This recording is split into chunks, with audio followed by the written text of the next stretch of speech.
Welcome back, everyone, once again to the Player Experience stream. I'm joined now by Zyrene and Azael for this game. Game 5 tiebreaker between the Korean powerhouses SK Telecom T1 on ROX Tigers. Oh, man. It's been a crazy situation, but the ganks have been crucial all series long. So I think we're going to track the jungle matchup for our caster choice here for Game 5. Now, we can change it if we want to.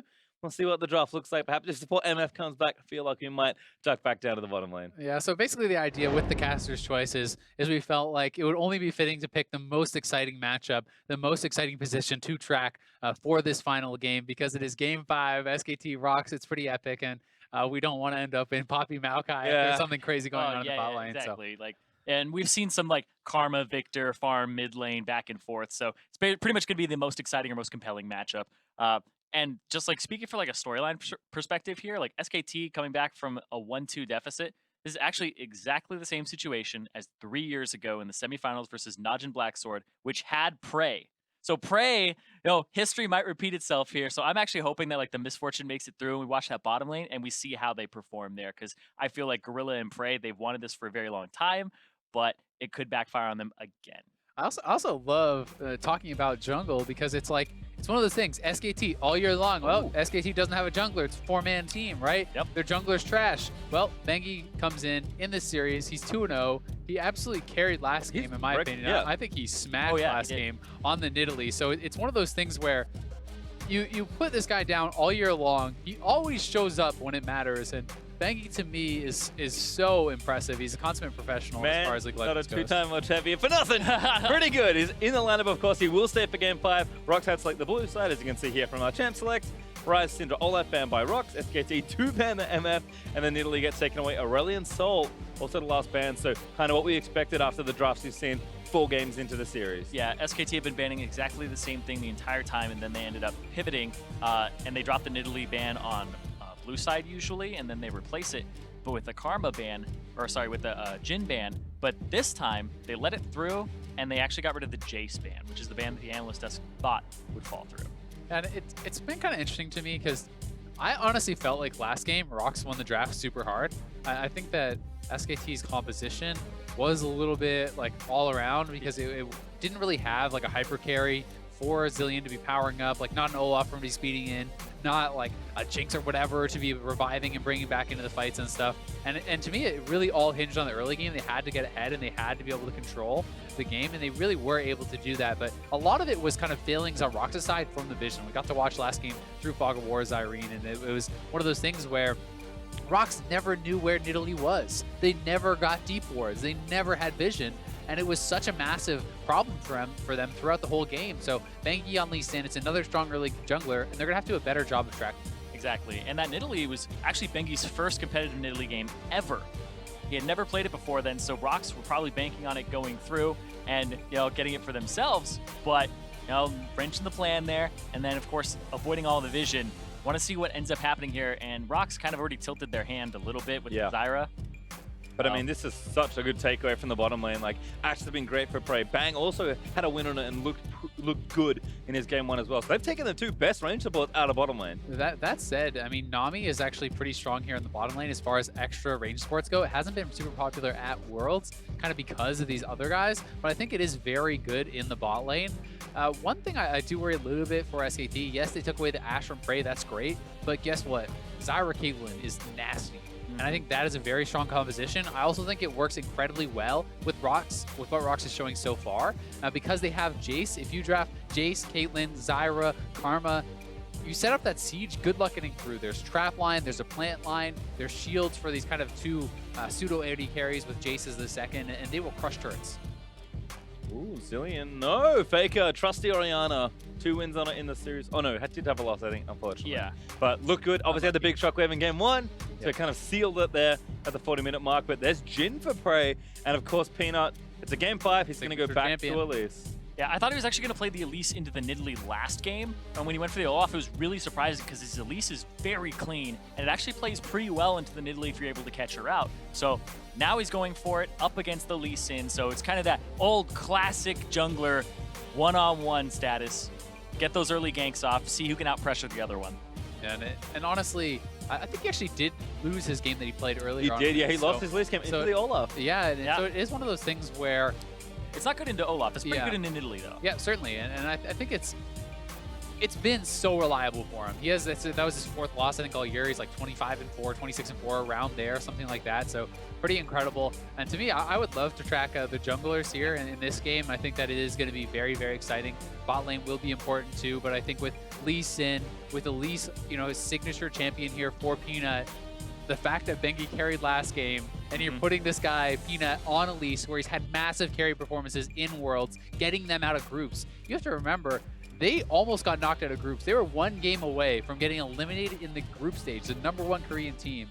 And who came up big in those games? It was Peanut on Elise. Oh, yeah. Peanut on Elise.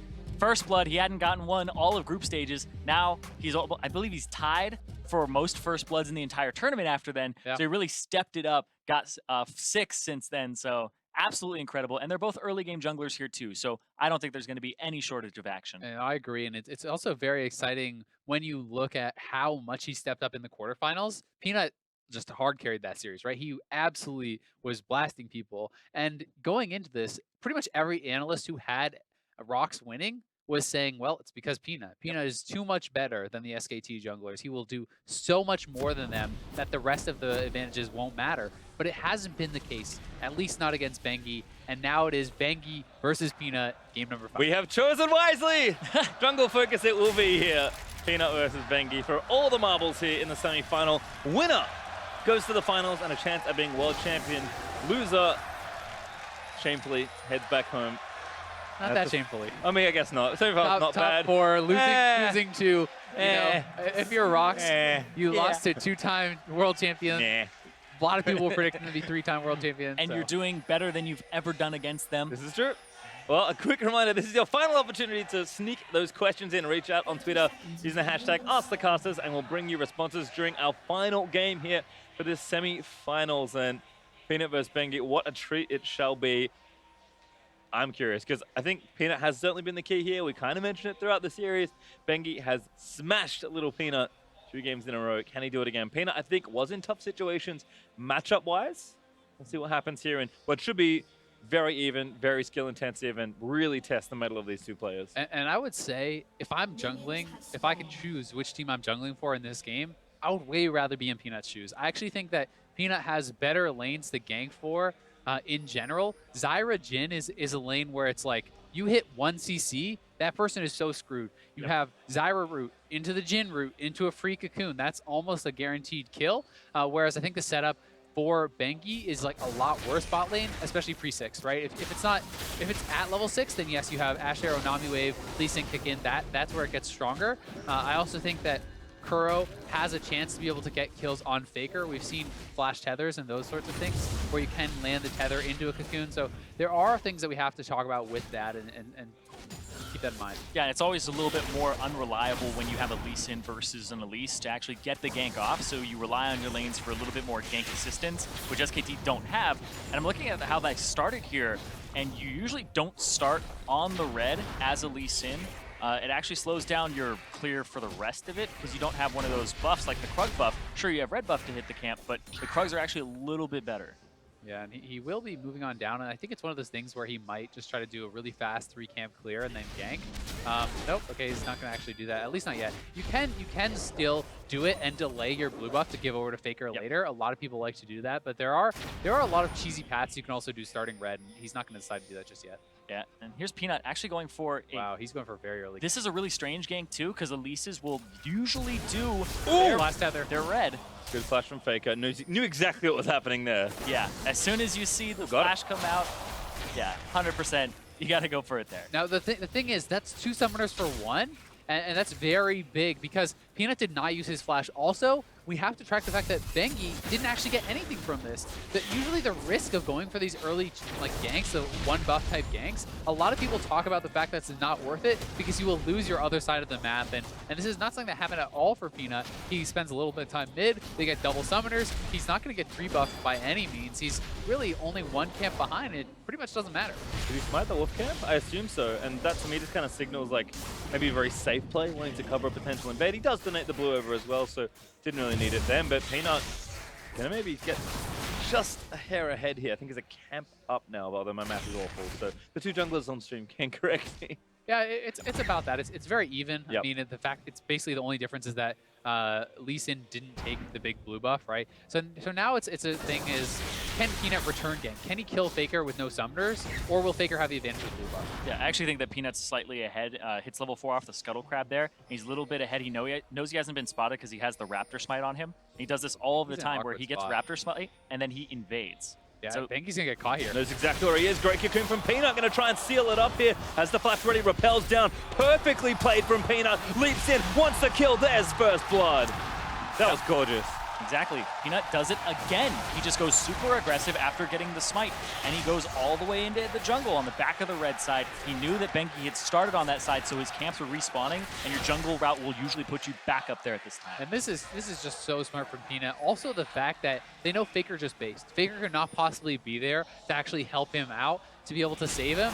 And Bengi is screwed. As soon as he gets hit by that, there's actually no escaping it. Repel matches the little dash there from the ward, and he has to flash as well. So the only way that Bengi was actually going to be able to live was if he reactively flashed the cocoon or something like that, which is almost an impossible ask when it's that close out of the bush. And Bengi was also likely looking elsewhere. Yeah, even then it's like, is there a way that he could have possibly Sonic waved the Raptors, queued to it, and Possibly, like yeah. maybe gotten out that way? Because I don't think I saw him throw his Q that entire time. No, that's a very good point, actually, Zareen. And that's something that people who are, amazing on Lee Sin and very proficient on the champion do look for that kind of stuff. But if you're not playing the champion all the time, you don't always think about those little things. It's not kind of second nature. Yeah, and it's high pressure too. Game 5, and the Look fact at that the he got the dive, jump wow. on you.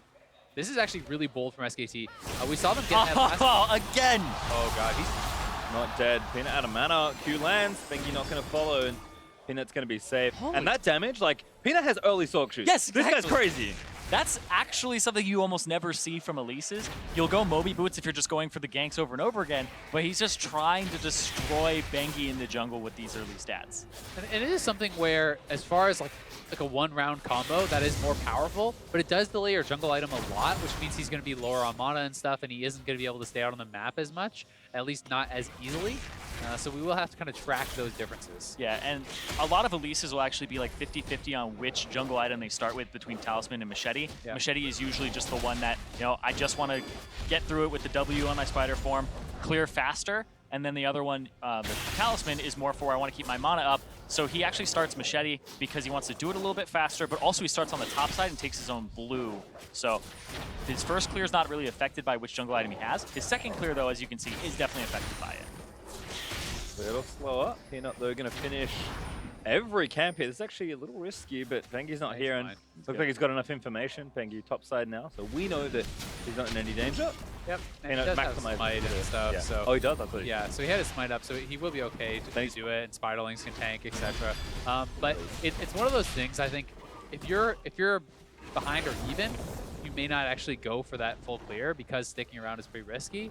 But the fact that he's ahead of Bengi means Bengi is kind of going to be scared, so I think that Bengi is very unlikely to have the balls to basically just go face check in there and find him and actually kill And he him. keeps Oh, yeah. building aggressively. Oh, yeah. Keeps building aggressively. Doesn't even go for the jungle item just yet. Just buys 2 amp tones. Just wants more damage. And you can see Bengi's kind of scarred already. He's like pink warding over the red buff, pulling the red buff all the way into the bush. Like he's giving Peanut the respect that he deserves. And for SKT, this is kind of tough because, Bengi, you wanted him to get stuff done early, and Peanut looking again for a gank here. They have Jesus. double pink ward Yeah, in this these is an bushes, amazing so setup. there's no possible way they could get TP'd on. There's no possible way they can spot Peanut coming in here. Goodbye, and Wolf. Wolf is gone. Exhaust down. It's actually enough. No, it's not even close. I lied. It's that 4th shot. The 250 crit at level 5. And a wasted flash by Wolf. And bot lane, now being put behind by that, you have to look at top lane as well, right? Where Poppy is falling behind it as far as that farm goes pretty heavily, and there's a lot of farm for Smeb to pick up right here. So he's going to be 20 plus CS up. That's very nice for him. Yes, it's okay for Poppy to be a bit behind, but you don't want to be that much behind that early. And once again, in mid lane, it seems like it's just a given that Faker is going to smash Kuro at this point. I mean, he's smashed him 4 times in a row in lane. He's 20 CS up, but it's tough because for Faker, in a lot of the games that they're losing, yes, he's still massively ahead, but they just avoid him. It seems like their plan is basically just, okay, let Faker win lane, but Kuro just don't die to him a lot. you know, and we'll do okay elsewhere. And it's not even being BM. It's literally what they're doing. He's getting smashed every time, but it doesn't matter. Yeah, and I think that's why Karma is just such a good pick for him, because you take teleport, you can get back to the lane even if you get smashed, and it's just something that even does well with no goal. Yeah, I think in the matchup it's the best pick for them. Look at his build too, right? Like the guy's not even trying to go offensive. He's gonna go Chalice. He's gonna build full support Karma from the get-go, right? Like it's one of those things where they're fine with him losing a matchup because they have confidence in their other lanes, and I think they're right to. 30 CS up top lane. You know, Peanut doing incredibly there. They're up a lot of gold for just one kill. Ooh, Bengi though. Oh, for a snipe, picks Gorilla in. 2 forward, Gorilla flashes, maybe a little over-eager, is going to die for it. Yeah, he thought he was going to take the Q first and then try to flash it afterwards, but nope. Bengi waits. Yeah, and I think either way, he probably was dead. Yeah. We even had the Ash Arrow still available there. So SKT did a good job not using more than they had to.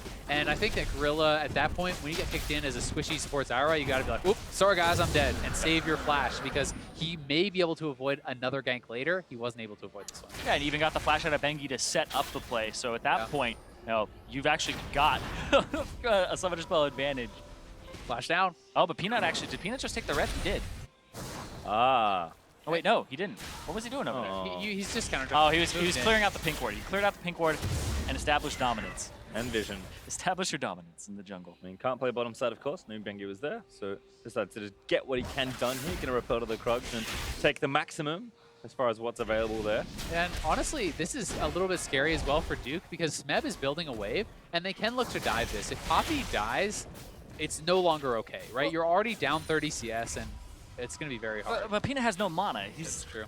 He's had no mana for a very long time. I've actually never seen Elise stay out this long without having the talisman at least. And there we go. Has the upgrade, so now he'll start getting some mana back in the jungle. And that's what the build is, right? That's what we talked about. It's the trade-off. You get that proc from having your completed jungle item, where you get a lot of mana back, and even to your point, just completing like the warding totem gives you mana regen because you have that talisman. So he skipped both and was looking to follow up more on these kind of one-round kills. He did find one in bot lane, to be fair, so the trade-off, I think, there is okay. Yeah, because he actually will complete the overall item faster. Yeah. Right, so it was kind of like, I'm going to have a little bit of a weak point here when I stay out for a long time and have no mana, but eventually I'm going to be ahead of the Lee Sin. Well, while we're on the subject, Zachary Jack asked, how should Elise build? We talked a bit about it, but Peanut, he typically does like the damage, but as he's noted, Rox doesn't really have a frontline tank here. I think that's honestly fine in their composition, because they're going to play it in such a way where they're never trying to have a straight-up 5v5. Oh, bad. Oh, nice pick. But they're never trying to have a straight-up 5v5 fight where it's just like walk into each other and smack heads, right? What they're trying to do is they're trying to poke with Jace, poke with Jhin and Zyra and Karma, and disengage when the team comes in. You drop the Zyra ult, the roots, etc., the cocoons. And so in this composition, it's fine for him to build damage. You may see him kind of hedge his bets a little bit, and especially when people are behind, they often do build more tanky. But I would not be surprised to see him go something like Protobell or Rylai's second and build very, very offensive. I think you get a Rylai's second, third. Really good job there from Gorilla to block the arrow. You'll pretty much always send it straight towards the Jhin whenever he ulties. And actually touching on that last kill that went over to FLICKR, or actually that went over to Bengi, onto Peanut. Peanut had flash up. He didn't respect it. He got Orianna ulti back. And you can see on his player camera, like, he actually looked like he got full tilted there. Like, leaned forward and then just fell back in his chair afterwards. Like, he couldn't believe that he just did that. He had such a lead in this entire game. They were up 2-0, and now it's just back to SKT with a little bit of the lead here. Yeah, and honestly, if he goes for this, he could be in trouble. Yeah, SKT is Banker as expecting well. The rest of SKT are around, but he does. Oh, get Duke? Where's he being? Duke's going to the bottom lane. Okay. I was not like, whoa, look at his death. Locked up. Damage, Prey, Ghostblade, forces a flash. What was that TP? That is something. Holy moly. What was that? It was not good. Repel. Peanut going to have to flash this time. No. Kuro's there with a shield. Cocoon going to miss. Bubble going to miss as well. I'm actually super confused. Misclick? So the misclick would be because maybe he thought he was going to flash over to the right, Gorilla. the bottom right of his screen over the red buff, and he accidentally hit the wrong button and hit his mini-map. Caught. Like that's it's like super contrived. Wave there as well. It's an interesting force from Rox. Yeah, I don't know what happened with Juke. I'm kind of just going to brush over because that seemed like a very big mistake. But Rox are forcing with their poke to try and take an early mid outer. SKT defend. And you can see how much SKT was willing to commit to defending that. FLICKR's Shockwave, he had no illusions. He didn't think he was going to kill someone there. He's actually using the Shockwave to clear the wave. So thin the wave as much as you can. When you clear the wave, they cannot stay around this early in the game and tank that turret. You know, kind of to Zachary's point, they don't have a tank. So that is one of the weaknesses that you have. You don't have like a Poppy just stand there and take a few turret shots. You can't do that. That was slick. Bengi gonna have to get out. Still in range, dodges the last few, and that Kuro finishes it off. Very nicely played by Rox. And he got the red buff. All right, Rox, I think, starting to collapse a little better around a lot of what's happening here. SKT still up just barely in gold, but it is nail-bitingly close here. 14.5 minutes in the game 5 as we watch Bengi's aggressive invade here with Wolf. Yep, Peanut comes out with like almost no mana again, gets a little bit back there, but It's just a really nice that was really good. Yeah, over the wall. And he's actually get him. I think he got vision off of hitting the Krug there. Yeah. Either way, I think Bengi was probably dead. I think he already used his ward hop and stuff, and he would have had to run very far to get out of there. But still a good job by Kuro and the rest of the team kind of collapsing and getting that punish. But not the end of the world for SKT. You do have to start getting concerned about the top lane. It's one of those things where, you know, Peanut may look to try to snowball this, and Bengi may have to try to like plug some gaps because this is a Black Cleaver already completed for Smeb, and that's the point where you can really start to kind of smash some of these tanks. Is he getting flued? Wow, yeah, he is. I like that choice a lot by Rox. I think it's smart. I mean, give him the mana to just continuously poke to try to extend his advantage. They put a lot of eggs in his basket, and Karma doesn't really need it. Like, he's building Athenes, he's building mana regen, and very kind of supporty. And that's actually super good for Smeb because normally you're going up against the Poppy. You're just going to rely on the Meditation Mastery to constantly get your mana back. And also Jace in Hammer form, the W passive gives you mana every time you melee. And the Poppy isn't a big threat to you. But you saw that they actually put Bang up in that top lane. Immediately it's like, okay, well, we have to back off of this. We can't continue to siege on this Jace because he's just going to have infinite mana and clear these waves. So it would really helped him if he was up in that 2-on-1 or 1-on-2. And it's actually just a really good giveaway there, like you said. Nobody else on the team is really going to need it that much. Yeah, I think it's very smart. It's just, especially the way that they're playing the game, right? Oh, Gorilla's going to get caught. Oh, he's actually dead from FLICKR, just there instead. Looks like ulti going to come from Poppy's coming in from behind. Trying to pick somebody up. Smeb in trouble. Gets knocked up. Follow-up there from FLICKR, but Kuro's here to poke in. Mantra E ready if he wants, but I think he used the Q already, and SKT disengage. Yeah, they will back off, and I think that's the smart play. It's the safe play. They already got a kill. You know, no need to really risk anything there, but they are getting chunked out a bit, and they have been kind of pushed off mid-turret. Yeah, they would look like they were trying to feint that they were going to go to the Cloud Drake, but this turret is something that Rox really want, and they've shown that they want this turret. Winning again for it. They blocked up FLICKR. Big damage. Peanut goes all in. Gets kicked out, but the turret dies. Lucky to be alive. Did Bengi have Q on cooldown or not have his Q? Because he could have killed Peanut there. I'm not sure. Maybe the Q hit a Spiderling or something. That's something that can very easily happen if you kick the Elise away. Yeah. But I didn't see exactly what happened there. Either way, it's a good force from Rox. Even though SKT win the initial trade, they're able to kind of push them back. And just landing one of those CCs, it's something we talked about earlier. They have the follow-up. So Cocoon lands into the Jhin route. They go forward, and let's see. There's a kick. And then he throws the Q afterwards right here. Yeah. Does he? There. Yeah, so I guess he just didn't even use it. I think he wasn't realizing that he could have killed him. Yeah. Just a misplay. Yeah, he had to do it immediately. Yeah. Well, Drake instead perhaps. Here is Bengi going to start it. Of course, Peanut being low means that they can't really commit to try and take this next Drake. So double clap for SKT is nice. It's not a hugely snowball style Drake, but it's certainly good. And the thing is, these games have been going long, and Elder has actually been a factor. So it's more than just the buff. It's the fact that you're going to have true damage burn later in the game if you take it. And even more than that, if you dominate the dragon control, you put your opponents in a position where it's like they must take or stop Elder just to stop you from getting it. And they don't even get very much from it because they don't have the advantage of all that extra true damage. Yeah, and if you're the one who has all the Drakes, you can even make the call of trading Elder Dragon on the other team for your own Baron. Like, you can make trades like that and just wait out their buff. It's not even a strong buff at that point. So, it gives you all the cards late. I think, yeah. And something also to track, you know, Bang quite up in CS. So these are all things that are going to come into how you play the game as these junglers, right? Who do you protect? Do you kick someone in? Do you peel? What do you do? And, you know, as a Lee Sin especially, it's one of those situations that can be pretty hard. A lot of people think of Lee Sin as like initiation only and stuff, right? But you do have to sometimes be able to make that pivot to play it defensively, to just peel for your carries, especially if they're really strong. Smeb's got to run. Oh, great nice cue from Bengi. Flash kick in. TP in from Kuro. Smeb going to try and get out of this situation. Kuro needs to make it in time. Wave is good, but there's the shield. Maybe not enough, but Smeb fighting to the bitter end. Whoop, finally goes in, but Peanut's able to get clear up on the back line.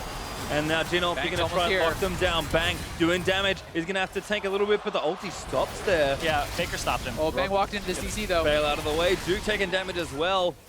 Very close, but just a 1-for-1 trade. So off camera, FLICKR blows Ghost to get there faster and uses his shockwave onto Prey, and Prey has to blow both summoner spells to get away. Yeah, so very impactful. And so much of these games do come down to which teams are moving faster, which teams are kind of creating this. And this is just beautiful from Banky. No hesitation on the kick flash after he nails a very hard to hit Q through those minions. So they get the kill on Smeb here. Kuro was actually very fast with that TP, and Peanut's quick to move up. Great turnaround from Rocks. But because FLICKR, nice call out there from you, Irene, was able to force that out. Oh, tries to. Okay. Still. Yeah. And that's actually pretty scary. Yeah. About 90% of his HP with just a QW. Without it. I was like, oh, he's almost dead. He probably got him with the ultimate. Yep. Nope. I mean, smart there from Prey to cancel the ulti because he knew that he had to get away. I was not going to live if FLICKR did pull the trigger on the ultimate. So great collapse by both teams. You can see 8 kills up already, 4 apiece, and Rocks up very barely in goal, but it's been so close 20 minutes in. These junglers kind of just trading blows back and forth. Peanut, he got the early lead. He's building up towards that proto belt. It's so beautiful that in this game, the final game between these two teams, Baker and Banger up, the big carries for the team. Peanut and Smeb are up, the big carries for their team. Yeah, they are. And I think that one thing to keep in mind is that the gold lead on Smeb is, in my opinion, a fair bit less important than it is on, you know, like the 80 carry rolls and things like that, because that's kind of expected. Poppy's still going to have a lot of priority in this. Goodbye, Prey. Man, that's the thing. Poppy, doesn't matter how much gold you have, it's still pressy. It's so beautiful because you take her down, like she's out of the game. It's like, oh, you're 60 CS down. It's like, well, she still builds defensively. She still survives the lane, and she still does her job. But actually, like, the Ashe pick is really interesting. Just like transitioning over to that for a second, because it was something we had not really seen at Worlds. And people thought it was kind of dead. She had taken way too many nerfs. And in this series, it's just the pick that everybody is fighting over in the 80 carry role. Oh, Gorilla, nice follow-up on that. Ooh, Faker, see you later. Oh, and I don't think Bengi should have gone in for that. Gorilla's out. That's too aggressive. Duke, Kelly Poppy gets 2 out. Peanut wants blood, though. Oh, that's awkward. Peanut gets nothing. Well, FLICKR does get caught there. They at least force a couple summoners out from Rocks. You know, the flash from Peanut was used, double summoners from Gorilla. So it's not the end of the world, but certainly not what they were hoping for. That could have been so much worse. Yeah. They're a little lucky there, I think. But Faker just caught in transition. Yeah. Both junglers simultaneously try to get a pick. And you can see, like, Peanut, just from, like, scoreline, has been doing quite a bit better than Bengi. Bengi is the majority of his team's deaths at the moment, because he's making those plays. He's being aggressive, and he's sacrificing himself, like when he makes... Oh, they're on what? Back. Oh. Is SKT going to check this? Bengi's going over, but I don't know if they're going to be in time. Everyone's at base. Oh, this could be a steal of the century. He's the guy who needs to check, though. He hit it with a Q. That'll slow. They're waiting. Bengi goes in. Oh! Oh my god, that's enough. Who's going to get the Baron? They go in. Smeb gets it. Rock Tiger still fighting, but Bengi's in there, though. doing so much everyone. damage, and Smeb going to try and turn it around, but SKT... Oh my god. Woo! That right there. No smite for Bengi, and he makes the play of killing Peanut and throws it all up in the air. Just incredible. And SKT is going to be able to push off this. That is really bad for Rocks. Yes, they get the Baron, but they lose 4. Yeah. And they're going to be able to lose probably a couple turrets here, too. And Poppy actually gets quite strong off of that, too. 4 Triple kills. kill going over to him. Damn, just brutal for them. But that was so... And you know what? The thing is, it could have been so much worse, actually, for Rocks, because Bengi actually hit his second Q on the Baron. If the Baron died like a split second later, he goes back in with his smite and gets that. So this is just beautiful from SKT as a whole. Oh. And look at the commitment. So Peanut's eating back spikes. And he kicks him back in to Bang, who is there doing the damage. Ward hops back out. Bang flashes in, knowing they are going to have an all-in fight here, and they're able to make the collapse with Duke coming in from the other side. SKT looked like they were caught completely out of position. Just beautiful. So the Baron, when you have more people behind it than in front of it, it does back spikes and they stun. Peanut actually ate some back spikes, got stunned, so he's in this strange position. He starts moving again, he gets back stunned as Bengi is coming in and gets kicked back. So the fact that SKT, and like if you look at that again, it doesn't look like rocks are all behind the Baron or anything like that. It's the fact that the Baron is actually detecting like Bengi's behind it. So it's actually adding to the number of people behind it. It's like, oh, we should back spike now. And like, I mean, look at Peanut's items now. I am 90% sure he didn't have the proto belt when that Baron was started. So greedy from Peanut. Almost gets himself caught there again. And that was a weirdly desperate looking play from Rox when they're not that far behind. So there was something where they have the ability to like tank it up with Spiderlings and stuff. And to be fair, they were seconds from getting that. Yeah. And now Rox is likely going to have to give this up. And Duke gets caught, or rather Smeb gets caught. Smeb in trouble. Q's away, but teleport's coming coming in. It is Duke, of course, taking a TB this time. Think you're going to chase tag. Go. Kuro insta-slam. Kuro going to get knocked back. we got Prey. Amazing kick back into the team, and Prey is kiting it out, but he can't quite do anything, and SKT are going off. Duke is pretty much invincible now. The fact that he's picked up so many kills, he'll actually dive this turret, and he might even get away. Oh, big damage from Smeb, but it's not enough. SKT, too aggressive, not quite.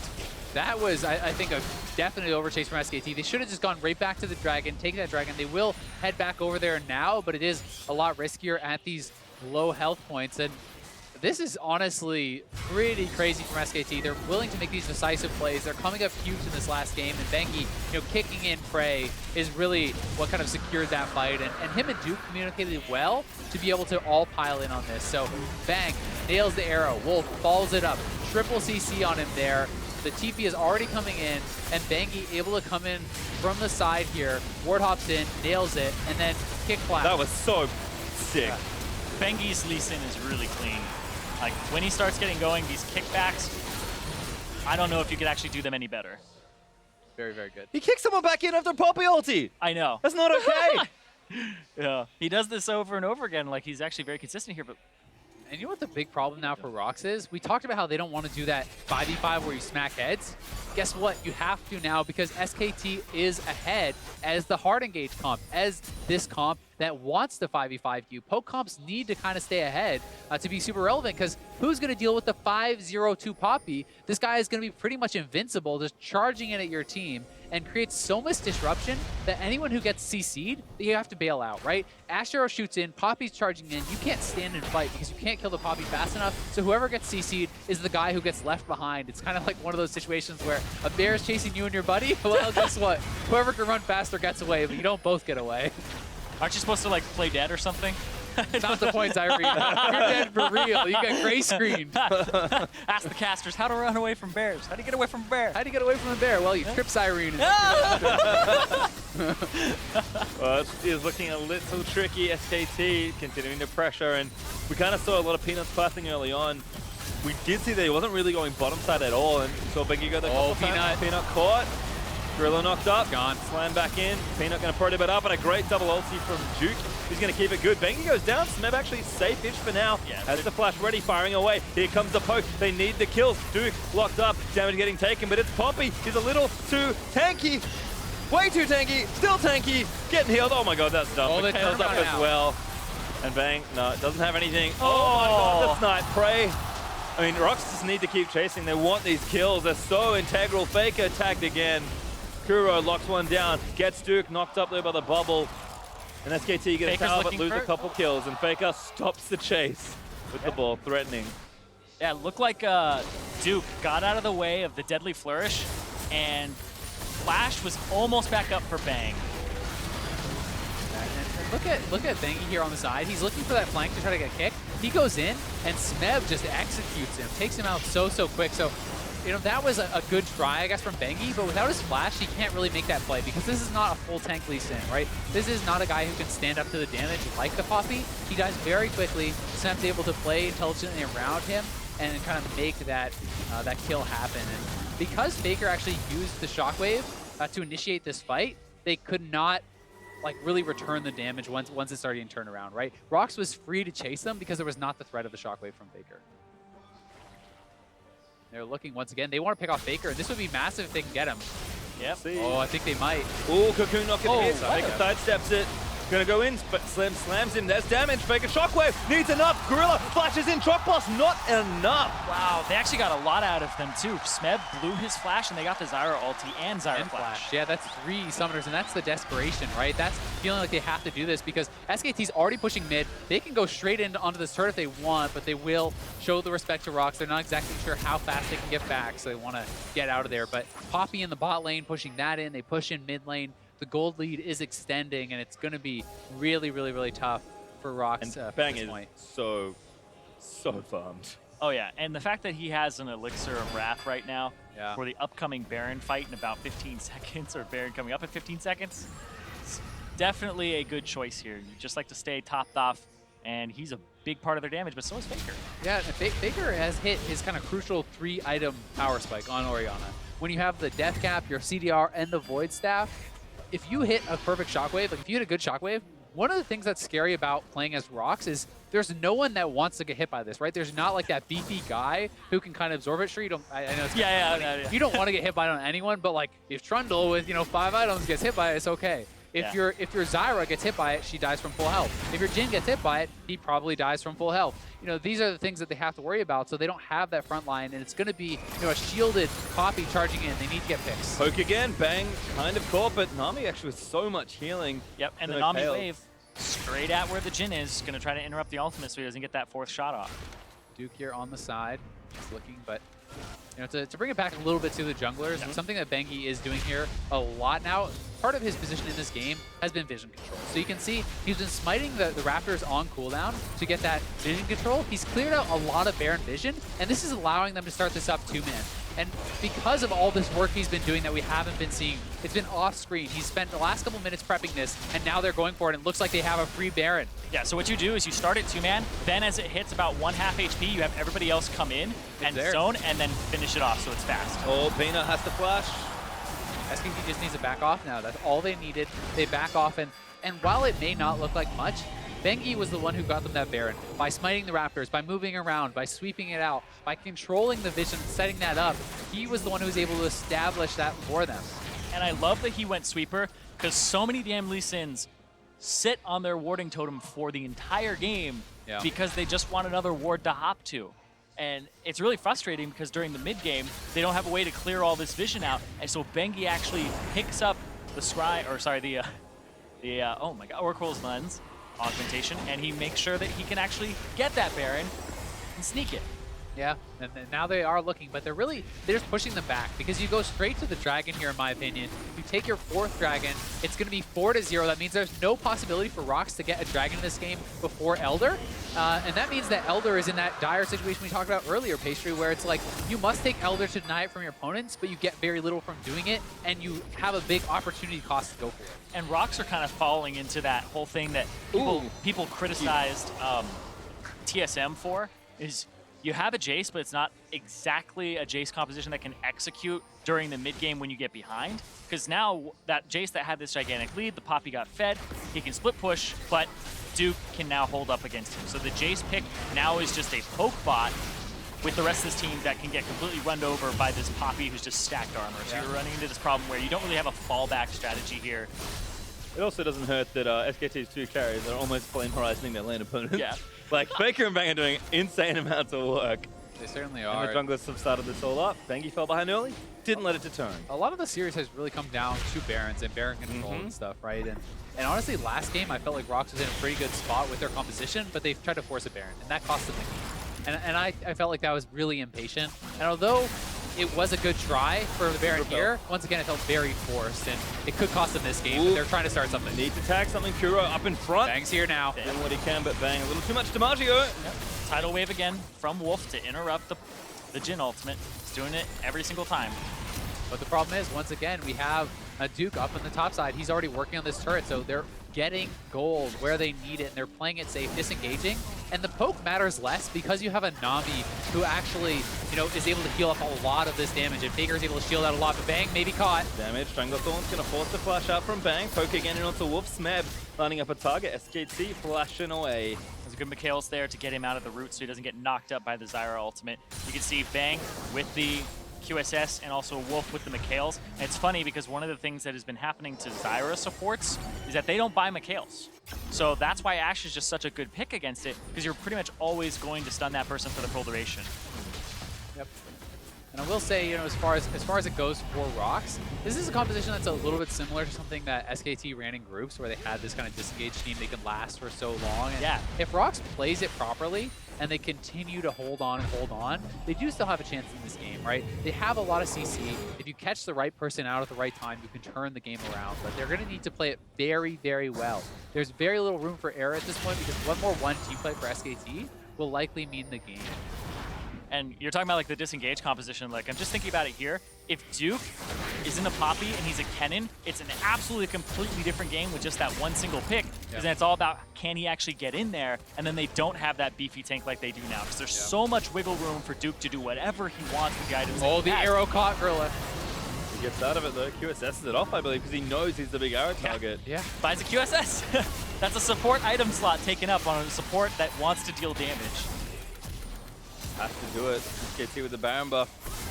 Four Dragons as well is nice, and the Elder's coming up in a couple minutes. This is tricky. It is. It's a little bit better for Rox, the Ashe Arrow getting used there, because at least it's not the Essence Reaver build.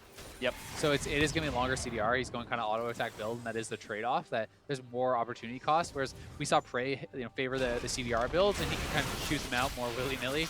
And he was incredible on that. Yeah. Oh, absolutely. Just throwing those arrows every single time he could, and then Bang goes for the double zeal. So he's a little bit more in combat damage. Yeah, it's very auto attack focused. And oh, he gets the flash out of Prey. That's big. And the heal too. Burns everything because he knows FLICKR 4 damage items. Ooh. That's he trades the Zonias for it. Good guy, FLICKR. One of those cooldowns is not like the other. That's one of those sickening feelings, though, where when you press the wrong button like that, and you're like, oh god, they're going to CC and kill me. Oh god, I it feels so bad. Yeah, but luckily for FLICKR, his team's there. Didn't end up really mattering too much. Yeah, team's also just constantly pressuring all these lanes. Duke's still working on the top side.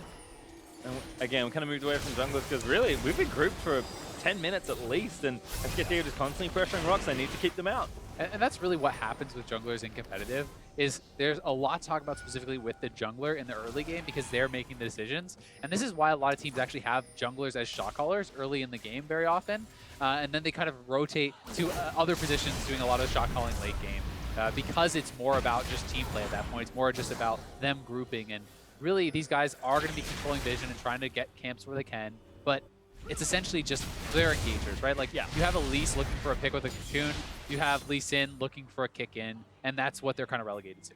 Yeah, not really a carry at all. No. Even on Nidalee, you're kind of just a poke bot. You can carry the game, and you can see what Bengi did in the previous one, but a lot of the times it's just a playmaker role. And that said, I mean, if someone does face check Peanut or something, he can 100 to 0 carry. Yeah, and that's why Bengi actually went for a full Maw of Malmortis, second item after his jungle item. Like, there's a Karma, and then there's this guy who has full armor penetration. Oh, Crow's caught. That's so bad. Oh, Bengi follows up to the Q. Late flash means that he's going to get healed up, but still running in there for SKT. Bubble doesn't hit. Peanut caught, though. Prey wants to set up. Down. Yeah, Prey going to keep them out, but that's just defensive. Bit of damage there, but not enough. And SKT could go to Elder now if they want. They're establishing vision control around that side of the map to try to kind of force these engages. They get a couple flashes out there. They get ultimates. They blow nothing, and they have the ability to threaten both Baron and Elder. We'll see where they try to go. I think they go Baron because it's the easier one to clear.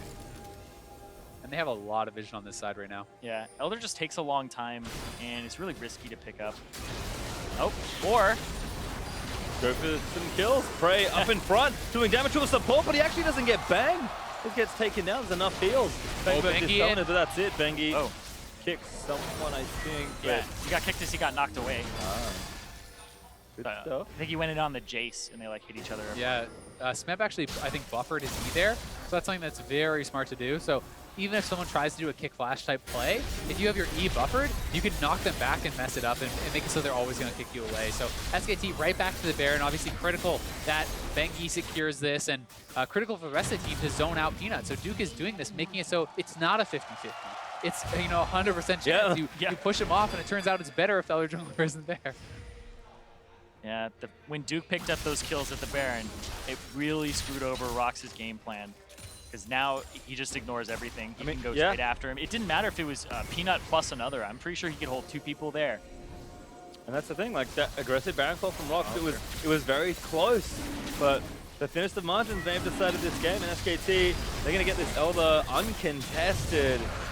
They are so strong right now. This now becomes 2 minutes left, basically, for your chance at Worlds, right? You must hold for these 2 minutes, and this is where SKT is going to be disgustingly powerful. You get bonus true damage per dragon you have. So they have 4 stacks of dragon, plus the flat 45, I believe it is, that you get base, then 45 for every additional dragon. So you're looking at like 250-ish, it's like 225 or whatever, true damage for that burn for all 5 players. So even like Nami hitting you with a wave or whatever at this point does like a lot of extra burn.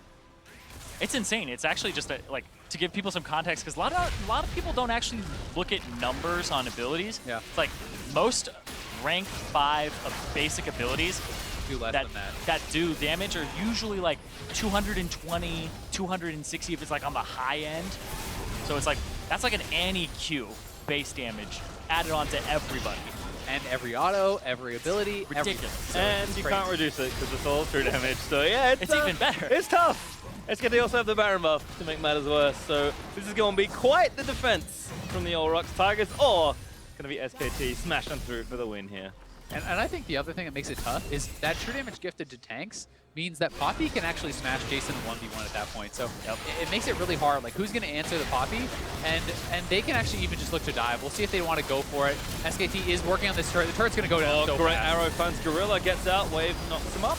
But the turret's dead, and SKT aren't really taking any damage. Yeah, so you can see FLICKR just keeps putting the E on Bangy. Ooh. Little loose, no, he's okay. Peanut's not dead. Good protobot away, but they just lost the inhib, and stuff's starting to get threatened. They kind of caught Bang with a cocoon, but couldn't chunk him down. FLICKR gonna get locked up, but he shields himself in time. Big poke damage actually almost took him out. Very crucial shields from FLICKR. Yeah, so every time they're sieging now, FLICKR throws the E. Oh my god, this could be the game. This is all in. FLICKR. Oh, I missed FLICKR. Doesn't get anything. It's those Jace TPs, man. Oh. They're so different in impact from like all the other top players. Like Ken and Flank TP, it's like Rumble ulti TP. It's like Poppy TP. EQ, hopefully I hit him. Yeah, I actually thought he was just going to pull the trigger and go all in. Yeah, I was expecting him to EQ and then flash over the wall and just like desperation last play there. Yeah, it's very hard for a Jace though to do that because he always has to think about like the Poppy W stopping his Q and like absolutely ruining the play. That's why I was thinking it was going to be a game-ending play one way or the other. Because it is one of those things that, you know, if that does go bad, you're just going to die. And he plays it safe. Obviously, Rock's still supremely confident in their ability to turn around games and to do things in these kind of unwinnable situations, or these situations that can feel unwinnable. But you know, SKT still has the Baron for a little bit. It's just about to time out, but they want to make something happen. Elder dropped, I believe, as well. Nice so repel. don't have that. Good repel from Peanut again. Showing off the reflexes. Wave. Oh, it's all good. Feels really bad, man. Yep. You don't get to use Jin ulti 4th shot. He's going to throw it out at the same time every time. He's busting every shot out. But he can't get to the 4th one fast enough. Van Wolf, good poke again, but Rox just have nowhere to commit to any of these picks. They have to like do full damage with the poke only, and they've got Nami heals and got shields. And Duke is pushing in the mid lane, right? So there's going to be minions that are getting to the turret. They can threaten the dive. SKT is moving in and looking to go to the final. Yeah, moving for the kill perhaps here. Oh my god, he's dead. Bengi, big play there, just puts the damage in with a kick, and this is looking dire for Rox Tigers. Shockwave again going to get repelled. Peanut, he's got the mechanics, but the team just can't quite get it done together. SKT, another Worlds Finals on the horizon. Every single time. Series. Every time they've made it. They've made the world. In fact, they've won. Yeah. Now they have another chance to win. Be the first ever team to win back-to-back, but that's it. Rox Tigers. Heart-wrenching for the fans. Peanut collapsing his player cam, but two-time world champions, Bengi and FLICKR. Look at Bengi, so excited there cheering. Hey, let's go Peanut. That was like complete contrast there. Peanut looks absolutely devastated, and Bengi, on the other hand, absolutely elated. And look, Peanut, you can see him crush, understandably. He did his thing that game. He got ahead, like, there were more spots for Rox to really get some work done, but he couldn't do it. But Bengi, to his credit, the 2 games he did play before, man, he smashed Peanut. Yeah, and Bengi actually wins every single game in this series. Bengi swept Rock Tigers 3-0. Another guy, he didn't do so hot, but Bengi, you know, he wins all 3 games. Pretty incredible stuff from him, especially in a season when everyone was kind of doubting him. It's very impressive, and Peanut obviously killed. Incredible player. Damn it, Duke.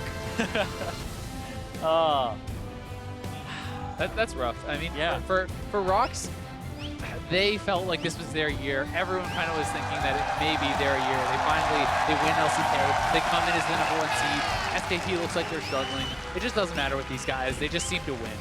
Every time, it's like SKT, they're struggling. They don't look as good. International competition is where they thrive. Yep, win MSI, looking poised to now perhaps win another world championship. It's the dominance that's just unrivaled in almost any game. You know, it's one of those things where it's just a complete dynasty. SKT has just been unstoppable.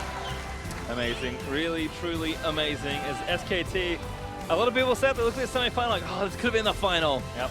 That series we got could have been a pretty damn good final, but it is just the semi, so we'll see SKT play once more. The Rocks Tigers graciously bow out top 4, and such a great run. Peanut, I know he's disappointed, but he had such a great tournament there. Couldn't stop the veteran.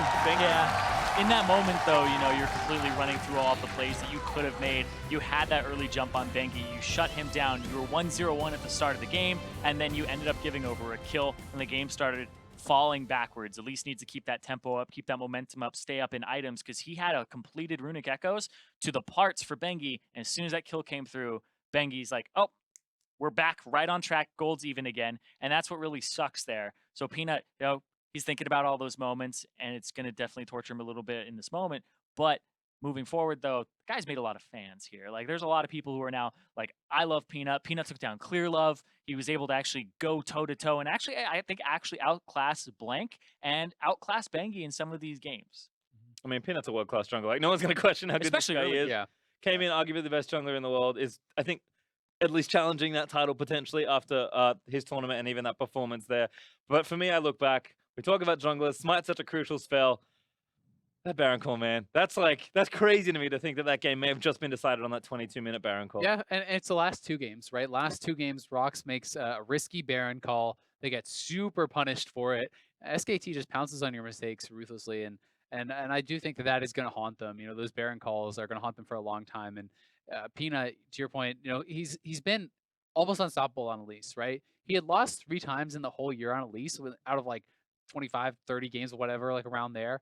And now he's 0-2 in this series on Elise, right? So this is the thing that everyone would never want to let him get Elise, and he gets it twice. He actually is poised to take over this game and do what he has done so many times before, and whether it's nerves or SKT just playing so well or whatever, he was not able to execute, right? Starting First Blood, being a level and a half up over your opponent in the jungle, this is a game that I'm sure he felt like he should have been able to take over. And honestly, he very likely could have had he played it a bit better. Oh, yeah, and you even think about that Baron, it's like, he has no reason to actually be in the back of the pit.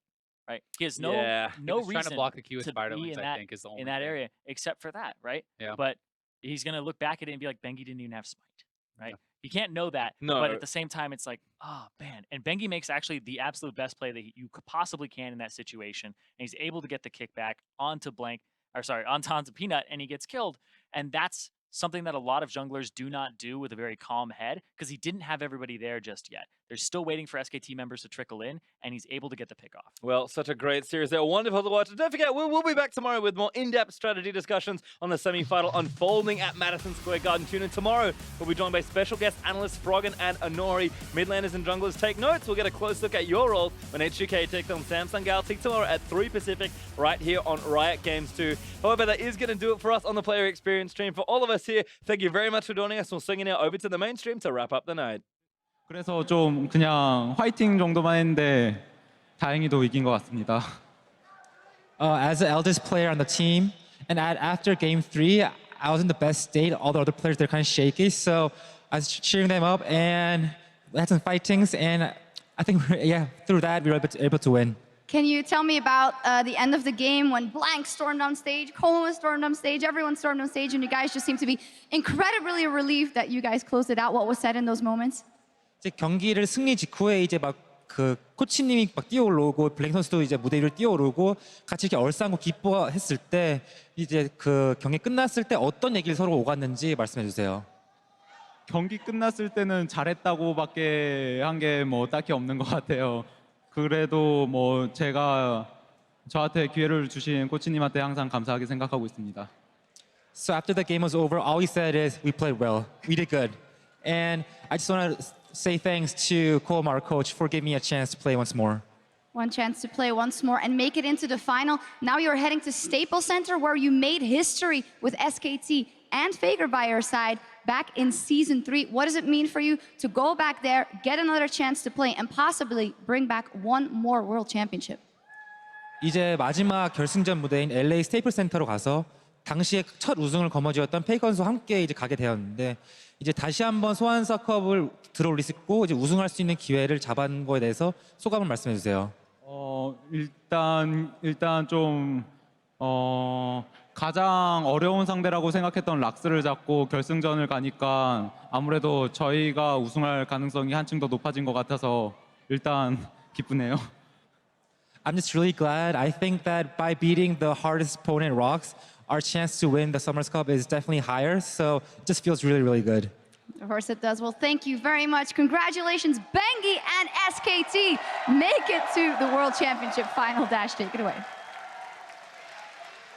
Thank you very much, Shocks. We're going to hear from FLICKR himself in just a moment. But first, let's go ahead and take a look at this final game here. And that man on your screen, Bengi, I mean, 3-0 in the series for himself here. Definitely a huge boon to the team in coming back in that fifth game and really taking it. I mean, this is some anime stuff here with Bengi. He was benched for so long, comes back, and then I can't. I'm done. Actually, I'm actually done here. Kobe's done. He's out. But he proved you right in the end. He came in there like Superman with the bear there kicking out Peanut to almost get that jumping for the out team. himself as well. But no, Bengi played so well, and I'm so impressed the fact that Bengi actually looked so good on things like Nidalee as well. His Lee Sin performance in the end here was great. We saw one in the quarterfinal that wasn't good enough, and now he stepped it up big time on the big stage when the team really needs him. And you know, people were asking, including analysts on this desk, why is Bengi here? Why is he still in the squad? Clearly, Blank is your first choice jungler. He has been all year. You have this guy around for the experience, for the big matches, for the times when you need him. Comes in, plays Nidalee for the first time, facing elimination from Worlds. He put it on himself. You know, he was the one that made that draft because otherwise they would have had to hand over the Nidalee. And he did his job well. And ultimately, Rocks Tigers, they went all in on that, you know, poke and pick composition, going with both Karma and the Zyra. Doesn't work out for them, but mostly due to that Baron call at 22 minutes. Very unfortunate for them that it didn't go in their favor. A 4-for-0 to SKT from that. And you got to wonder, is this jitters? I mean, it's definitely a confident move. Yeah, I mean, this is where 2 seconds faster and Rocks Tiger gets the Baron and gets out as well. But SKT are able to get there just in time. Bengi goes in, actually kicks out Blank. Obviously, oh, sorry, not Blank, but Peanut, he dies. He kicked Blank yeah, out of the series too. as well. He did that too. He did that too, you know? And then he actually jumps out himself. He's like, you're not gonna get it. I'm not gonna get it either. He didn't have but smite. we're gonna kill you. He did have smite, so and it was like he can't auto attack it down. Yeah, he can. Jay still did it. He just autoed it down and killed it. Peanut. If you were a monster, you could actually summarize the last 4 games of these series in Baron takes. Because 2 against Blank, they DPS down Blank, they take the Baron. 2 against Bengi, they're not able to actually get the same calls. And those were really the pivotal moments of those games. Yeah, this was the first time they weren't able to start the Baron, stop when the enemy jungler showed up, kill the enemy jungler, and then smite the Baron after. Clearly, Bengi just outsmarting them where Blank didn't. The attempt was there. They definitely tried to do that, as we saw. They all kind of backed off the Baron, all for naught, though. Something else I want to talk about, Smeb finally getting the Jace, and although he did build that CS lead in the top lane, Duke finding his way back into the game, picking up some kills, and really being a rock for the team, right, on that Poppy. That has kind of been the story of the Poppy players here at Worlds. You take your beating in the late phase and you just wait your turn because that was really the matchup of the 2 different styles of the team compositions that we saw. We had Poke versus Engage. SKT weathered the storm and then they were able to take over. Yeah, and also difference just in the 2 top laners and how the teams are using them. You know, we get carries for Smeb and they like to gank for him as well when needed. Then they don't really go and gank for Duke very often. They put him on scaling champions. He got the Echo earlier, now he got the Poppy. It's kind of like, we are okay with you losing 20, 30 CS, trying to defend your tower, and then later on you become a split pusher, like we saw in this game. He was just sitting in a silent 24/7. So Duke is actually really performing well, especially in the later games of this series. After game 2, where it was poor, game 3, 4, and 5, he was actually doing really well. And look, this is the end of the road for the Rocks Tigers. You know, they're done for this tournament, and definitely their narrative went around the world. It wasn't a Korean narrative anymore. People loved the fact that 2 years ago, these discarded players, these overlooked players, banded together to try and win Worlds, to try and win the LCK. They got a lot of offers last year. They stood around because they hadn't got that victory. They finally won LCK. They're stopped here, and it's that narrative that's so easy to understand. And, you know, it feels like a movie, honestly. This series, you're like, okay, they're finally going to do it. They're going to finally overcome at the 4th possible attempt. But it's not a movie. It's real competition, and they came up short for a 4th time. It's not a movie. This is live, I promise. All right, well, we're going to have some more time to talk about this series in just a moment, but now we're going to send it back over to Shox and talk to the mid laner looking to secure his 3rd championship title. Thank you very much, Dash. Indeed, joined by FLICKR. Congratulations, FLICKR. We were just talking to your jungler, Bengi, about being subbed in the 4th game, and he said he had a clear mind so he could change the momentum of the team. How much do you think that actually contributed to you guys turning the series around? 페이커 선수 우선 4강 진출을 축하드리고요. 방금 이전 인터뷰에서 이제 팀 동료인 뱅기 선수와 인터뷰했을 때 이제 4경기 들어섰을 때 가장 아무래도 상태가 좋았고 멘탈 좋은 상태에서 팀원들 부추겨서 이길 수 있었다라고 얘기를 했었는데 뱅기 선수가 들어옴으로써 어떠한 원동력을 어떠한 이런 승리의 기운을 가져왔는지 말씀해 주세요. 우선 뱅기 형이 좀 게임이 잘 풀릴 때 굉장히 좀 활기찬 모습이 보이는데 그런 모습이 좀 팀원들한테 많이 도움이 되는 것 같아요. 그리고 오늘 실제로 플레이도 너무 잘했기 때문에 좀 고마운 마음도 있는 것 같아요. I want to say thanks to Bengi first, and whenever Bengi, like when he plays and we having a good game, he plays in a very cheerful mode, and that definitely brightened up the team. So I think that brought us a lot of energy and momentum to play the series once more. Well, you also had a fantastic series. I want to bring it to your personal performance. There was a lot of talk about Smeb being the best player in the world before this. How do you reflect on your performance today, and do you think you've deserved back your spot on that throne? 이제 이번 대회 들어서기 전에 이제 페이커 선수보다 스맵 선수가 지금 가장 잘한 선수라고 이제 많이들 꼽았는데 이제 그 자리를 다시 탈환하고 싶다고 인터뷰에서 언급하셨잖아요. 근데 이제 오늘 자신의 경기를 어떻게 평가하시고 그리고 오늘 경기를 통해서 다시 한번 1위 자리를 탈환한 것 같다 생각하시는지 말씀해 주세요. 오늘 개인적으로 너무 잘했다고 생각을 해서 솔직히 이제 제가 최고가 아닌가 생각을 합니다. I think I played really, really well today, so I definitely think that I'm the best player now. Right, there we go. If there was ever any doubt, finally, when I asked Bengi about the chances to win the World Championship for the 3rd time, going back to Staples Center, he said, well, we beat Rocks and it was a hard opponent, so our chances are higher. But do you dare to say anything more confident about your chances of taking home that cup for the 3rd time? 이제 뱅기 선수가 인터뷰에서 이제 그 가장 어려운 상대인 락스타이거 팀 꺾음으로써 3회 우승에 더욱더 그 가능성이 높아졌다고 말씀하셨는데 페이커 선수는 혹시 그럼 더욱더 자신감 있는 멘트를 해줄 수 있나요? 3회 우승에 대한 이제 진짜 우승을 자신 있다는 거에 대해서. 오늘 경기에서 솔직히 좀 저는 결승전 같은 느낌도 많이 들었고 또 오늘 지면 거의 모든 거를 다 잃는 그런 느낌일 것 같아서 열심히 했는데 이번에 이겼기 때문에 저희가 좀 다들 자신감에 많이 차 있을 것 같고 또 결승전도 이번 세미파이널처럼 어려운 경기가 될 것 같지만 그래도 한 단계를 넘겨서 좀 다들 기뻐하는 것 같아요. So through the semifinals, I think as a team we overcame a big obstacle, and definitely by beating Rocks, I think our team also gained confidence altogether. So I think that we have a good chance to win Worlds. Yeah. All right, there we go. Well, thank you very much, FLICKR 감사합니다. And thank you, Homan, as well. As always, SKT on road to Staples Center, fighting for that Summoners Cup. Dash, take it away.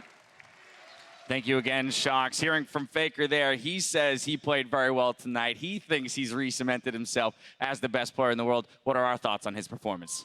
I mean, some of the gank dodges that he did, the shockwave that he was hitting, there were a lot of highlights. The man can play League of Legends. Gotta give him that I one. think it's safe to say the man can play League of Legends. He's back as #1 until God Given shows up, and then we'll see. All right.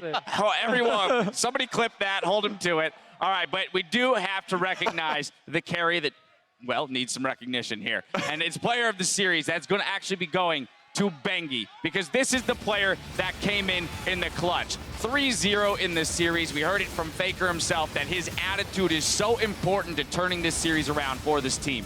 It's a guy that just did not play a lot in 2016. The fact that you can count on him to come in spots like this is the reason he retains a spot. Probably also a smart voice to also have behind the scenes helping out the coaches. He said he was the oldest member, obviously, on the team. That means a lot in career, you know, come in, add some leadership to the team. And I just think it's amazing to see a player that was kind of out of the roster, wasn't considered good enough. Yes. Practice all the way back in. It's like a Rocky movie all over again. He's just going crazy before the big fight, and then he actually shows up on the stage and he ends up knocking out the ROX Tigers.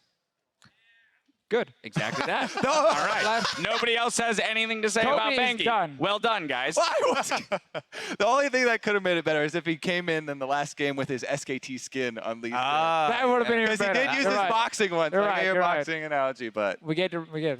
All right, but now, before we move on, I want to jump back to something you talked about earlier, Papa Smithy, the end of the road for ROX Tigers, because this was, again, we go all the way back to the beginning of Worlds. This was the team that was the tournament favorite, and unfortunately for them, they have to go up against SKT on this side of the bracket, and that's arguably the toughest road to the finals. It ends here tonight, but we have to recognize all that they achieved this year. Part of the reason why this was the best series that we have ever had was because of the ROX Tigers, the fight that they put up, bringing out the MF support, drawing bans on it, forcing the bans, Prey stepping up huge, because we're all talking about Smeb and Peanut. You know, that's going to be the way that Tigers are going to take their victories. But Prey was magnificent.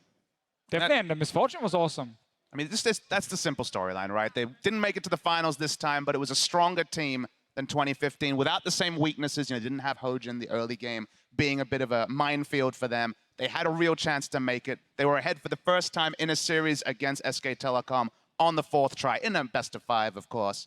But they couldn't get over the line. That's, again, the difference between the movies and, unfortunately, the real competition. Exactly, and the reigning champs move on. So with that match complete, let's update the tournament bracket. SK Telecom has defeated ROX Tigers and will compete in Los Angeles next week for the World Championship. Of course, tune in tomorrow at 3 Pacific when Samsung Galaxy takes on H2K with a shot at the Summoners Cup on the line. And gentlemen, this is another big matchup here. Both of these teams having swept their quarterfinals, so coming in 3-0s. They've both shown extremely dominant games. What are your preliminary thoughts on this matchup? Well, it's such a different setup. Best player in the world. Yeah. It's such a different setup because it's like H2K and Samsung are the two teams. If you look at the top 4 teams, you're kind of like, oh, these are underneath ROX and SKT. ROX and SKT were like that super hyped up potential final happen right now. We get 5 games, insanely high level.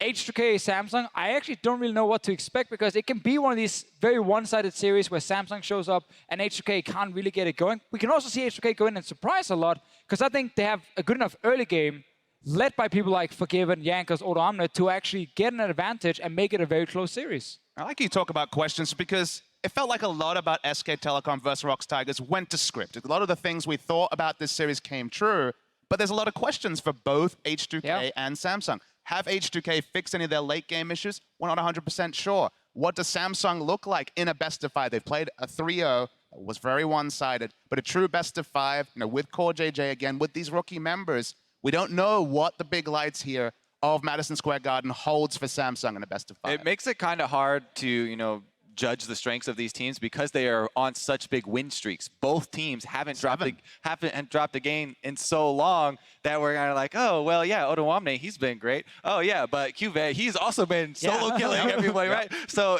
I mean, it kind of, that's part of the reason we're having a difficulty with it. That being said, I think Samsung still is coming in as the favorite team. It also places a lot of importance on that very first game of the series because having been on these long, win streaks, you're going to have to question how whichever team loses will bounce back in a best-of-5, very much the same way that SKT and Bengi was able to claw back in from a 2-1 deficit. Of course, that game, or rather series, occurs tomorrow, but we're going to look ahead to next week's finals real quick where we're celebrating the title fight over 2 days, and you're invited to join in on the festivities. So tune in next Friday at 6 p.m. Pacific time for a day-long event streamed live on watch.lolesports.com. We'll kick things off with a special live edition of Primetime League, followed by an all-mid, all-star match featuring special guests Boy Boy, Nikki Taylor, DJ Reckful, and more. All chat hosts Jessica Negri and Jimmy Wong lead us through a cosplay showcase before a special daytime edition of Worlds Tonight. Now we'll be joined by Riot musicians and composers backed by members of the Hollywood Chamber Orchestra to cap off the evening with the music of League of Legends Live. And at the end of the night, the countdown to the finals begins with a marathon of the best games in Worlds history, right up until our pregame coverage of the final fight on Saturday at 2:30 Pacific. Here in New York, though, stick around for another edition of Worlds Tonight featuring Riv, Spawn, and Jap. But that's going to do it for us. So for myself, the casters, and the entire live broadcast crew, thank you for joining us, and we'll see you tomorrow. I feel like we should make a movie now. Let's make a movie.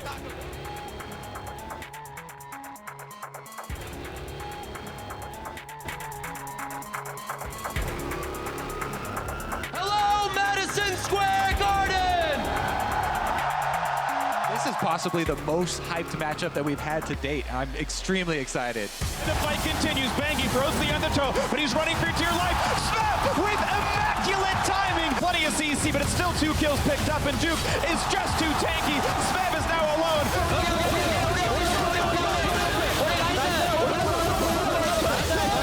And it's secured by Bangy. That is a big deal. SKT, Shockwave, a shutdown. They've got 3 already. This is an insta-locked misfortune. Support MF. Support MF is great, right? That surprisingly works. Go in, and it's going to be for Duke first. Look at the damage onto him. Nothing to do at all.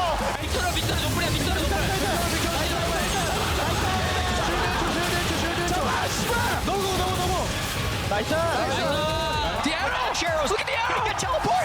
He's gonna stop it out. He stopped Duke, which means they can push. They're trying to burn it down. Is this not going to be enough? It's not. Rocks Tigers answer back with game 2. Here's a jump in. A few more attacks will do it, and that's first blood. With the flash kick on the bang. That was beautiful. Boom, there's the chase down, and Gorilla's going to make it rain. And the bullet time, and it's going to be all the damage he needs. Faker's low. How much more can they get? The stun's coming in, and it's Duke with the big play. But the turnaround from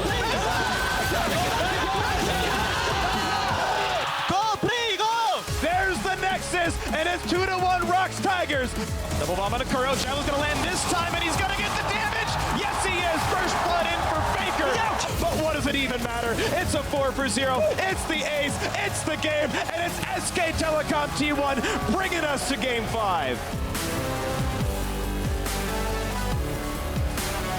A lot of damage down, 300 HP on Bangy to repel the chase. Couple more attacks, the flash. One more Q will get him.